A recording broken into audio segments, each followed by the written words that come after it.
Welcome to Market Architect Capital Research. The March 3rd to 4th market collapse was not geopolitical repricing. It was CME Group's February margin shock detonating, a structural liquidity drain masked by war headlines. On January 13th, CME switched from fixed dollar to percentage-based margins. When precious metals hit record highs in January, this structure demanded exponentially more collateral for identical positions. Between January 31st and February 6th, gold margins rose 50%, from 6% to 9%.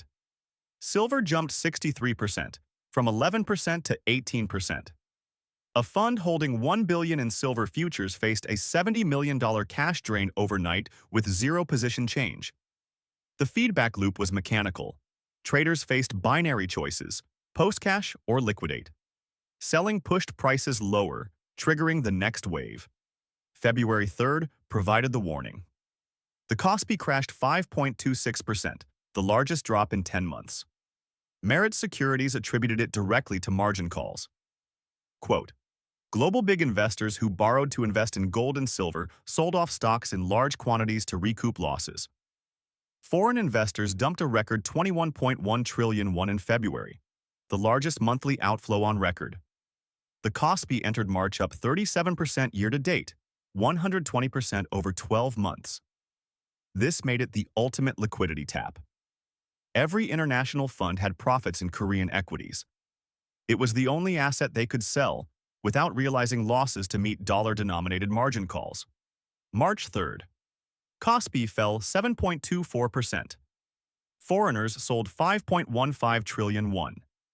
Samsung absorbed 3.21 trillion in outflows, breaking the 200,000 won level.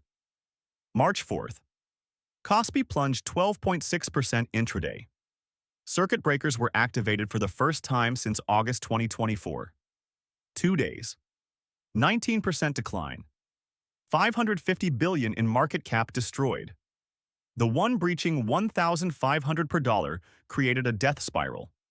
One weakness reduced the dollar-denominated value of Korean holdings.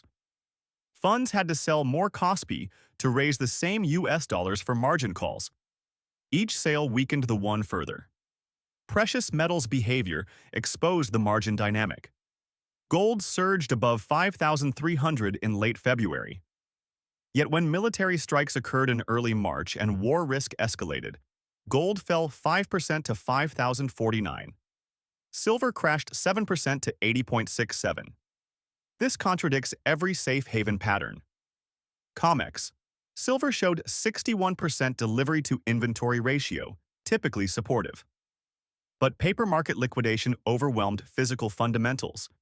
The options market confirmed systematic deleveraging. SPX put call hit 1.24 on March 2nd. SPY volume put call reached 1.62.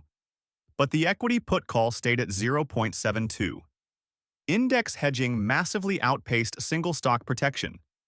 This is institutional portfolio-level risk reduction, not fundamental reassessment. VIX futures entered backwardation. Spot at 23.57, trading above front month at 22.11. The 1.46-point inversion signals markets expect volatility to decline, not persist. Inconsistent with sustained geopolitical stress. Credit markets showed liquidity stress. High-yield spreads hit 303 basis points, 2026 highs. Single B credits at 3.36% widened disproportionately versus BB at 1.82%. The CDX index at 320.06 traded above the cash index at 303. Investors preferred liquid derivatives over illiquid bonds. This is forced selling where buyers disappear, not credit risk repricing. The dollar surged to 99.39, up 1.5% in 3 sessions.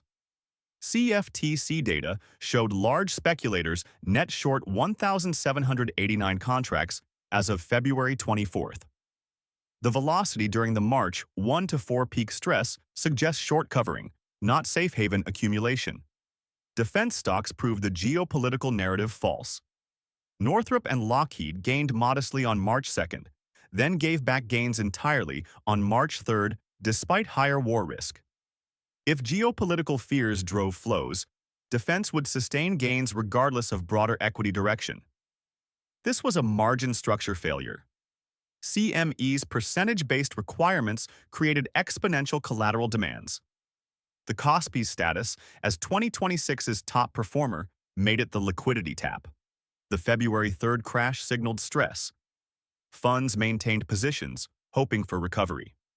Geopolitical headlines provided the final catalyst. When margin structure breaks, execution overwhelms analysis. Speed overwhelms strategy. Until clarity emerges, reduced leverage and disciplined risk controls remain essential.